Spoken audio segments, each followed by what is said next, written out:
My name is Laura, and I'm a nurse. After another hectic day at work, I headed home, though I arrived a bit later than usual today. Welcome back. My daughter Meg greeted me as I walked through the door. It must be so lonely for a third grader to wait at home alone every day, and I always feel a pang of guilt when I see her.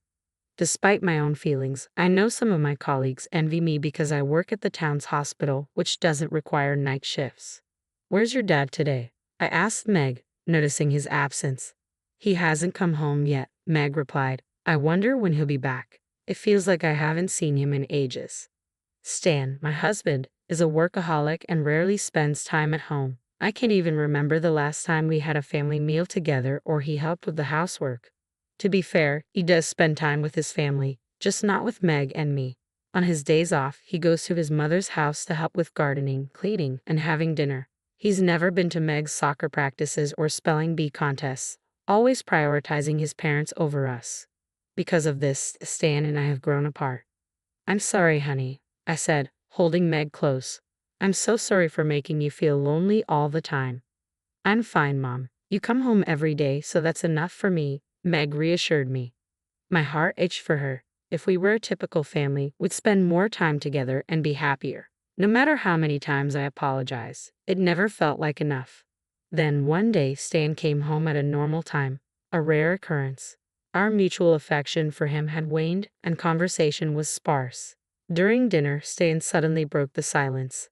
Why don't we go to Hawaii for the upcoming holidays? I stared at him in disbelief. A family trip? It had been years since we traveled together. Stan was suggesting this trip to also celebrate his mother's 60th birthday. His priority was clear once again, his mother over us. I was fed up, but when Meg's eyes lit up with excitement, I felt conflicted.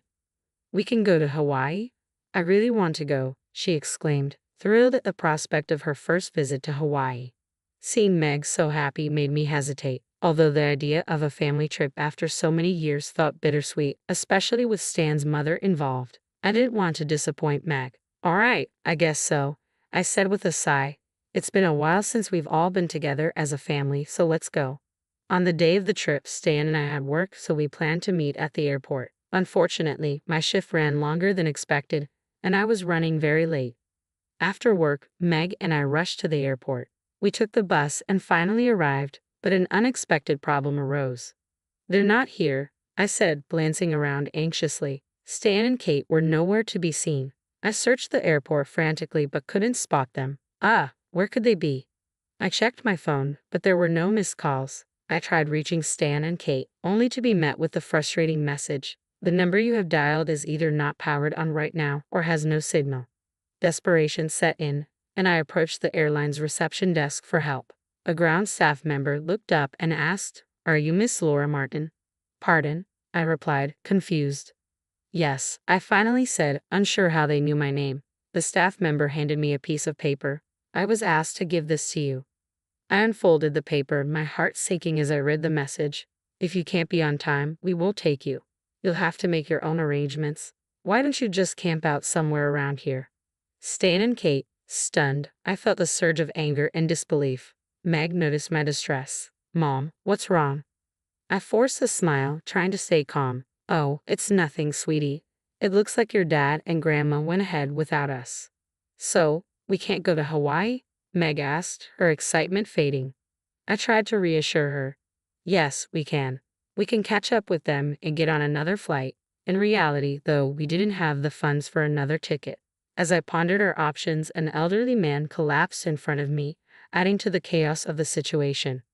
I wasn't sure what was happening, but my instincts kicked in, perhaps due to my years of nursing experience. "Are you okay?" I asked, checking the elderly man's breathing. It had stopped. Oh my God. I quickly turned him onto his back and opened his airway. As I examined his mouth, I discovered something lodged inside. It appeared to be part of his vomit, obstructing his breathing. "Please, someone call an ambulance," I shouted, starting emergency treatment. When the ambulance arrived, the old man was swiftly transported to the emergency room. Fortunately, he regained consciousness. "Was it you who saved me?" he asked weakly. Yes," I replied, though I felt I had only performed a basic procedure. "That's not true," he'd insisted. "Thank you so much." I thought I was done for. He was stable enough to talk, and it appeared there were no significant heart or organ issues. You saved my life. Let me thank you properly. I'm James. No need for that, I said, shaking my head. I just did what anyone would have done. By the way, were you traveling somewhere? James asked. Yes, I was supposed to go to Hawaii with my daughter, but we missed our flight. Oh no, that's terrible, he said, looking concerned. It's my fault. I quickly waved off his concern. No, we were already running late and I couldn't get here on time due to work. You didn't do anything wrong. I sighed and laughed. I guess we'll just head home. James looked at me with sympathy. That's a shame. Your daughter must have been looking forward to it. Why don't you buy another ticket? I felt a bit embarrassed as I admitted, well, I'm a little ashamed to say this, but we don't have enough money for another flight. James nodded thoughtfully. Okay then. As a way of thanking you, I'll buy tickets for both you and your daughter. That should solve the problem, right? Wait, no, I can't accept that, I protested. It's completely okay, James insisted with a warm smile. It's the least I can do. Hey, you, James called out to a female staff member who was passing by. He then borrowed a cell phone and made a quick call. After a brief conversation, he hung up and turned back to me. Really, don't worry about it, I said, trying to decline his offer. If I don't find a way to thank you, I won't be able to rest peacefully, James insisted. At that moment, the paper with Stan and Kate's message fell out of my pocket. Thanks to James, Meg and I managed to board the airplane. To my astonishment, he had purchased us expensive business class tickets. His generosity allowed us to enjoy a very comfortable flight, and we finally arrived in Hawaii safely. However, I faced a new challenge. I had no idea which hotel Stan and Kate were staying at. I wished I had asked them beforehand. Hello, are you Laura and Meg? A man called out as we exited the airport. Yes, that's us, I replied, puzzled. Nice to meet you, he said, handing me his business card. I noticed it was from a well-known logistics company. I heard about you from the chairman of our company, he said with a smile. Thank you, I said, still confused. The elderly man you helped at the airport is the chairman of our company, he explained. Oh, really? I responded, surprised by the revelation. I was stunned by the revelation that James, whom we had met at the airport, was the chairman of a major company. On the chairman's orders, we'll take you both to your hotel, the man said as he led us to a sleek black limousine. I had never been inside such a luxurious vehicle before. Wow, this is amazing, Meg exclaimed, her excitement palpable as she enjoyed her first ride in a limousine. I made sure my shoes were spotless before stepping into the car. The view of Hawaii from the windows was breathtaking, an endless summer landscape that made me feel incredibly fortunate. At one point, I doubted we would make it, but seeing Hawaii's beauty made me so glad we managed to come after all. Meg pressed her face against the window, soaking in the scenery. When we arrived at a grand hotel, its opulence was evident. As we approached, I realized a crucial detail. Oh no, I didn't book a room, I mumbled to myself. Please don't worry, the man assured me. We've already reserved a room on the top floor. But I don't have enough money for this, I protested. You don't need to worry about that. The bill has already been taken care of, he replied. I was astonished by how much James had arranged for us. This level of VIP treatment was unfamiliar and left me feeling bewildered. Inside the hotel, I was amazed by the room. It was a lavish suite, far more spacious than necessary for just the two of us. The view of the ocean and the stunning sunset from the large windows was nothing short of spectacular. A dedicated hotel staff member was available to assist us with anything we needed, and the food was exquisite, far beyond anything I had ever experienced. They even grilled the most expensive steak right in front of us. The meal was exceptional, leaving me constantly impressed. After dinner, Meg and I wandered through the lobby. We heard raised voices coming from a corner and turned to find a man and a woman arguing with the hotel staff. Is that? I wondered aloud. Yes, it's my husband and my mother-in-law, Meg said, recognizing them. Hey, what are you both doing here? I called out, approaching them. They looked at us in surprise. What? We came here as planned, Stan said. You've done something terrible to us, even though it was your idea to go on this trip, Kate said, still irritated. Well, you were late, Stan said, glancing at Kate as if to say more. I feel bad about that, but you didn't have to suggest we camp out, I replied, feeling frustrated. Kate didn't seem remorseful at all for her actions. The confrontation left a sour note. but I tried to focus on making the most of our unexpected and luxurious trip. I couldn't bring myself to forgive them. By the way, why are you arguing with the hotel staff? I asked Stan, who looked furious. When I tried to check in, they told me to leave. I don't understand what's going on, Stan said, seething. I turned to the hotel staff for clarification. Can you explain this situation?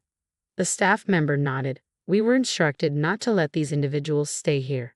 They left our very important and valued guests behind, which is unforgivable.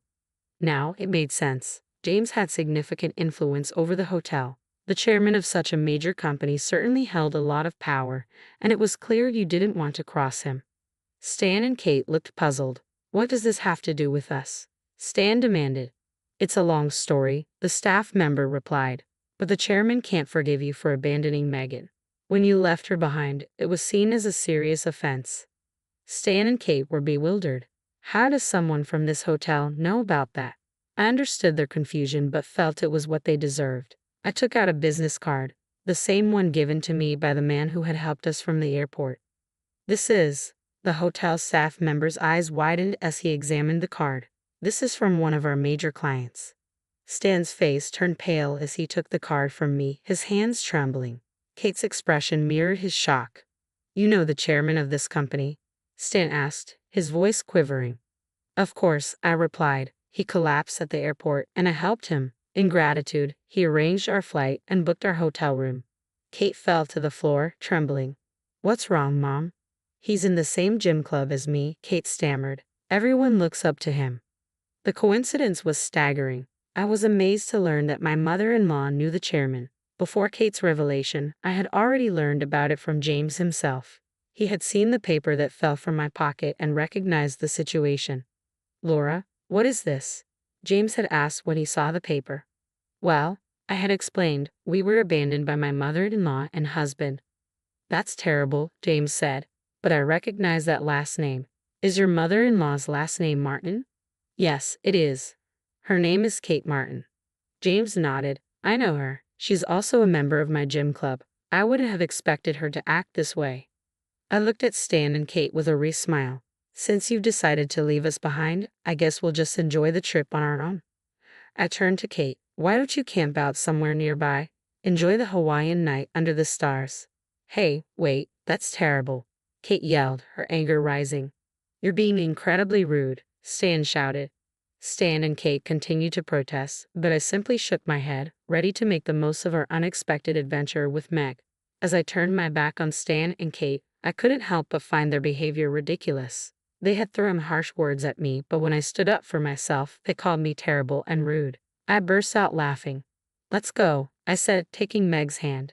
Meg nodded, and we walked away together. Behind us, the hotel staff was still firmly denying Stan and Kate entry, despite their protests.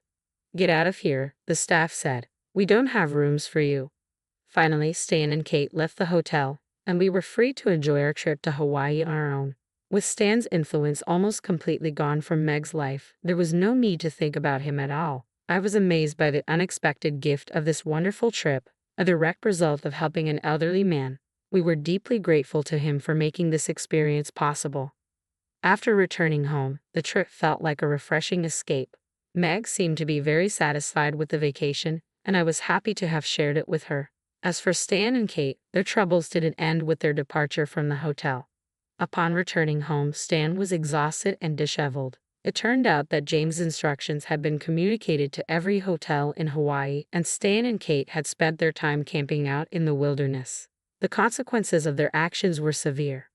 Stan's boss informed him that the contract with James' company was being canceled, and Kate faced cold treatment from her gym club members, eventually leading to her expulsion. With her primary hobby now lost, she retreated to spending most of her time watching TV and had given up on staying in shape. Stan and I decided it was best to end our marriage. We officially divorced, and custody of Meg was awarded to me. I didn't receive alimony or child support, but my income was sufficient to support Meg without any issues. I would never see my mother-in-law again. Reflecting on everything, it seemed almost fated that my accidental delay at the airport led to such an extraordinary experience. The timing of helping the chairman of a major company, who happened to be known to Kate, was a remarkable twist of fate. Despite everything that went wrong with Stan, I had no regrets. My life was centered around my precious daughter, and I felt fulfilled without needing anyone else.